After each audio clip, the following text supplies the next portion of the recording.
Tuan-tuan, harta ni tuan-tuan, jangan kita pening kepala pagi petang siang malam untuk kumpul-kumpul untuk waris. Pening untuk waris. Susah Ustaz waris, kesian anak saya, cucu saya susah. Tuan-tuan, saya nak tanya umur tuan-tuan, umur 20 senang ke?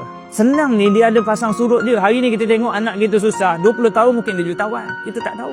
Tuan-tuan, yang perlu kita fikir ni, bagaimana apa dia? Bagaimana kehidupan selepas mati kita. Lepas tu banyak fikir akhirat berbanding dunia. Dia harta kita ni tuan-tuan, ketika mana permulaan hidup, kita carilah banyak-banyak. Dalam keadaan kemuncak. Berapa kemuncak hidup manusia? Umur 40. Siapa yang masuk umur 40, maknanya dia dah masuk warga emas. Janganlah berangan-angan muda lagi, jangan. Berapa umur 40? Muda lagi. 40 ni maknanya dah warga emas. 40 ni maknanya dah tua. Dalam Islam, 40 dah tua.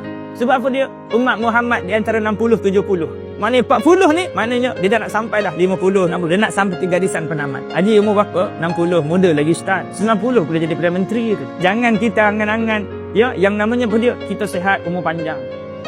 Dan jangan kita ingat bila mana kita tak sakit, tak mati-mati. Kita kena ingat Allahumma salli ala sayyidina Muhammad. Ramainya orang yang sihat yang mati berbanding orang yang sakit. Ramai yang sakit tak mati-mati ramai. Macam-macam penyakit, tidur serangkai semua.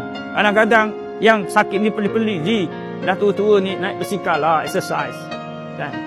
Supaya kita panjang umur. Sekali yang naik basikal masuk daun meninggal. Yang sakit elok je hidup sampai hari ni.